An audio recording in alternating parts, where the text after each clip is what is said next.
Hi students, बेटा good morning. चलते हैं, आपसे फिर मिलता हूं। आपका स्वागत है इस वीडियो में। यह है क्लास 8 जियोग्राफी लेसन 5, इसका नाम है इंडस्ट्रीज, उद्योग। अब हम बात करेंगे इंडस्ट्रीज कहते किसे हैं, इसका इंट्रोडक्शन क्या है, और फिर पढ़ेंगे हम नेक्स्ट पॉइंट में क्लासिफिकेशन ऑफ इंडस्ट्रीज। तो हम चर्चा करेंगे आगे की वीडियो, आगे के पॉइंट्स में। देखते हैं इंडस्ट्रीज है क्या।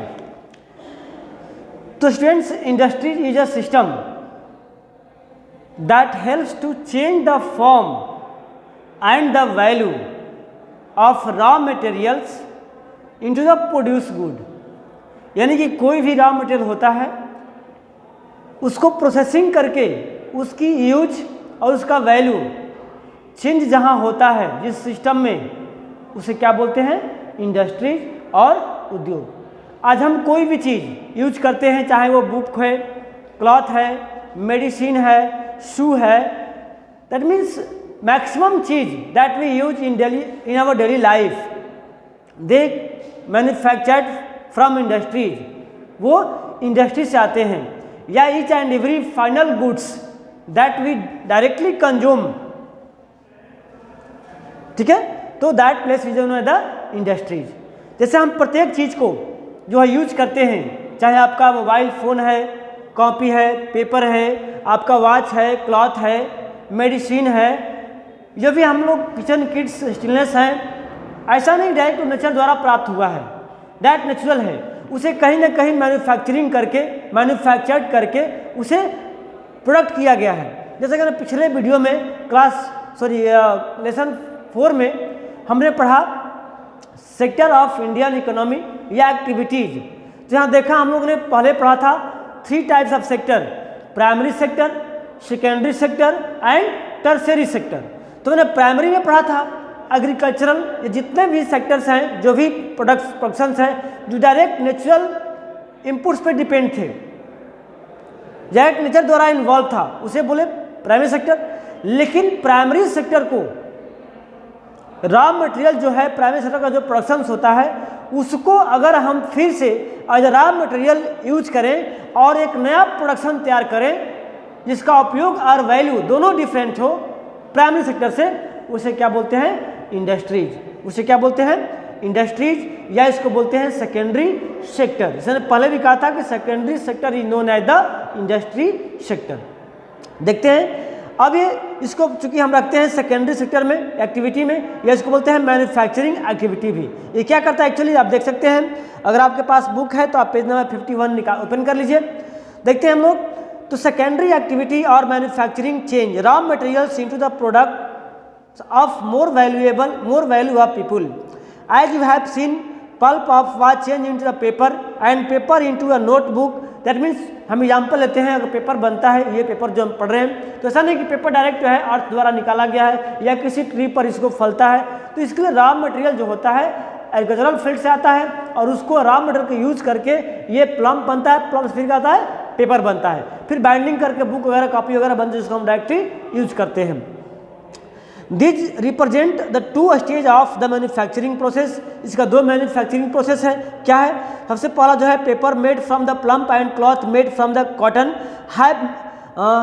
Had value added to the them to each stage of the manufacturing process. यानी जितने कोई भी चीज़ जितने स्टेज में उसकी मैन्युफैक्चरिंग होती है, उसका प्राइस भी क्या होता है? उतनी बार उसमें ऐड हो जाता है। Okay, in this way the finished product has more value and utility than the raw materials that it is made from. जैसे मान लो हम रहते हैं शुगर फैक्ट्री का, शुगर इंडस्ट्री का, उसमें क्या होता है? मेनली शुगर तैयार होता है।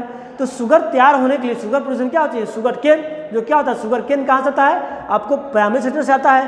प्राइमरी एक्टिविटी यानी कि एग्रीकल्चरल प्रोडक्ट है, तो एग्रीकल्चरल प्रोडक्ट को, दैट मीन्स प्राइमरी सेक्टर के प्रोडक्ट को हम यूज करते हैं as raw material in secondary sector, और सेकेंडरी सेक्टर के प्रोड्यूस को हम लोग क्या करते हैं? डायरेक्ट कंज्यूम करते हैं, तो इसको बोलते हैं सेकेंडरी सेक्टर। अब बात करते हैं इंडस्ट्री की। तो industry refers to an economic activities, okay, that concern with productions of good, extraction of minerals और the provisions of services. Thus we have iron and steel industries, productions of good, coal mining industries. That means according to the production there are many variety of industries available okay today in the world, or according to the basic raw material, according to the size, according to the ownership, या according to the on the basis of the others we can classify the industry in many groups. Suppose that अब यहाँ next point हम पढ़ते हैं classifications of industries में क्या है। तो देखते हैं industries can be classified on the basis of raw material, size, ownership और आपका गुड्स हैवी एंड की इंडस्ट्रीज हम पढ़ेंगे इसको, और इससे बेटर आप क्लास जब 9 10th में तो वहाँ इसके बारे में क्लासिफिकेशंस ऑफ इंडस्ट्री में और हम जानकारी विस्तृत रूप से लेंगे। तब तक हम देखते हैं यहाँ पर क्या दिया हुआ है। तो according to the raw material, जैसे बहुत सारे इंडस्ट्रीज हैं जिसमें गुड को मैन्युफैक्चर करने के लिए अलग अलग मटेरियल का उपयोग होता है। कहीं पे आपको प्रोडक्शन के रूप में अदर माइनिंग में कोल, आयरन, कॉपर ये सब का उपयोग होता है। कोई इंडस्ट्री ऐसा है जिसमें agricultural, cotton, jute, sugar cane ये यूज होता है। तो according to the raw material या according to the use of raw material we can classify the industry into 2 group. कौन कौन? Agro based industries and mineral based industries, यानी कि वैसा इंडस्ट्रीज जो as raw material agriculture product को use करता है वो इसको बोलते हैं आपको एग्रो बेस्ड इंडस्ट्रीज। जैसे आप कहोगे शुगर इंडस्ट्रीज, जैसे आप कहोगे जूट इंडस्ट्रीज, आपका कॉटन इंडस्ट्रीज, ये जो इंडस्ट्रीज हैं इसे क्या बोलते हैं हम लोग? Agro based industry. That mean industries that use the raw materials from the production of the agricultural, या that industry use the product of raw material, product of primary sector या the agricultural field is known as the आपका agro based industry. देखते हैं तो agro based industries क्या है? Use plant and animal based product of their raw materials, food processing, vegetable oil, cotton textile, dairy products and leather industries are example of the agro based industries. एक और next आपका है mineral based industries, ऐसा industry जो raw material को प्राप्त करने के लिए मिनरल इंडस्ट्री पे डिपेंड होता है। जैसे आपका आयरन एंड इंडस्ट्री, आपका कोबाल्ट इंडस्ट्री, कॉपर इंडस्ट्रीज, ये जो ऐसे इंडस्ट्रीज हैं इसे क्या बोलते हैं हम लोग? मिनरल बेस्ड इंडस्ट्री, यानी कि ऐसे इंडस्ट्री जिसके लिए रॉ मटेरियल डायरेक्ट मिनरल द्वारा प्राप्त किया जाता है। तो are the primary industries that use mineral ore as the raw materials, the product of these industries feed other industries. Iron made from iron ore is the product of the mineral based industry. This is used as a raw material for the manufacture of a number of other products such as heavy machinery, building materials और railway coach. यानी कि ऐसे जो industry है उसे क्या बोलते हैं? Mineral industry. आपका नेक्स्ट पॉइंट है मैरीन बेस्ड इंडस्ट्रीज, यानी कुछ ऐसे भी इंडस्ट्रीज हैं जो मैरीन यानी कि आपको ओशियंस से रिलेटेड है, जो कि उसका प्रोडक्ट ओशियन में होता है उसको बोलते हैं। इसमें होता है कि the product from the sea and oceans as raw materials, industry processing, seafood और मैन्युफैक्चरिंग फिश ऑयल और example of the marine based industries. Next आपका है फॉरेस्ट बेस्ड इंडस्ट्रीज। कुछ ऐसे भी इंडस्ट्रीज हैं जिनके लिए रॉ मटेरियल आपको कहाँ से मिलता है? फॉरेस्ट से मिलता है। जैसे आपको पेपर इंडस्ट्रीज, पैरामेडिकल्स या फिर फर्नीचर एंड बिल्डिंग्स मटेरियल, ये कहाँ से मिलते हैं? आपको मिलते हैं फॉरेस्ट से। तो ऐसे को बोलते हैं आपको फॉरेस्ट बेस्ड इंडस्ट्रीज। नेक्स्ट आपका पॉइंट्स है साइज में आपका लार्ज स्केल इंडस्ट्रीज और स्मॉल स्केल इंडस्ट्रीज। बता दूं कि according to the economic activity more than less than 1 crore, यानी कि 1 रुपीज़ टू 1 करोड़ रुपीज़ जिस इंडस्ट्री में इन्वेस्टमेंट हुआ है वैसे को बोलते हैं स्मॉल स्केल इंडस्ट्रीज, लघु उद्योग। और जिसमें more than 1 crore rupees investment होता है उसे बोलते हैं क्या हम लोग? Large scale industries. ओके, आइए देखते हैं। तो refer to the amount of capital investment, number of people employed and the volume of production based on size. Industries can be classified into a small scale and large scale industries. Cottage or household industries are type of a small scale industries where the product are manufactured by hand by the artisan.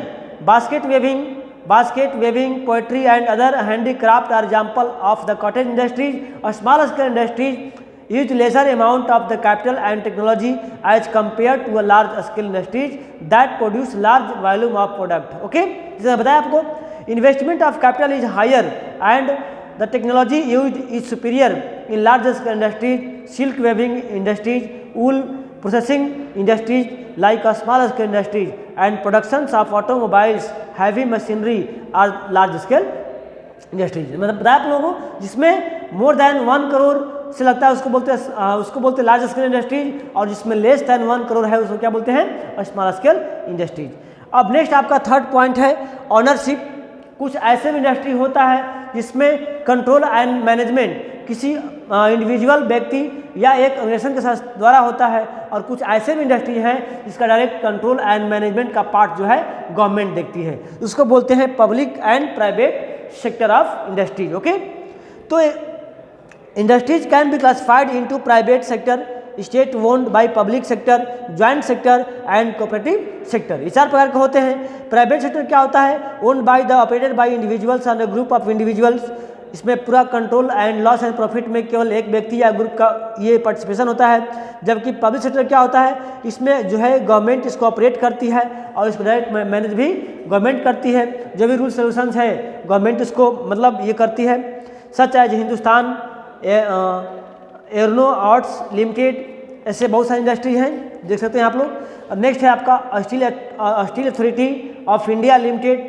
Joint sector में क्या होता है, उसमें public and private दोनों sector मिल करके joint responsibility देता है. उसमें लॉस और प्रॉफिट दोनों का पार्टिसिपेट है, दोनों का इसमें भागीदारी होती है. और नेक्स्ट आपका है कोऑपरेटिव सेक्टर. इसमें कुछ लोग होते हैं, कुछ ग्रुप्स के लोग होते हैं, आपस में कोऑपरेट करके मनी कलेक्ट करके और क्या करते हैं, इंडस्ट्री सेटअप करते हैं, उसे बोलते हैं cooperative sector. Industries are owned and operate by the producer of or supplier of raw materials, workers or both. Anand milk union limited इसमें एग्जाम्पल है. Sudha dairy are the success of stories of the cooperative system. और आपको sugar mill भी इसी के अंतर्गत आता है. बहुत सारे शुगर मिल ऐसे हैं जो कोऑपरेटिव सेक्टर से जिसमें गवर्नमेंट और पब्लिक दोनों मिलकर क्या करते हैं, उसको रन करने में हेल्प करती हैं. नेक्स्ट आपका है factors affecting location of industries, यानी कि कोई भी इंडस्ट्रीज कहाँ सेटअप होती है, इसका जो फैक्टर्स है वो इंडिकेट करता है कई सारी बातों पे कि कोई इंडस्ट्री सेटअप कहाँ से कैसे होती है और उसमें क्या क्या मेन बातें जो हैं इंपॉर्टेंट होती है. इसको हम पढ़ेंगे नेक्स्ट वीडियो में. तब तक के लिए गुड बाय.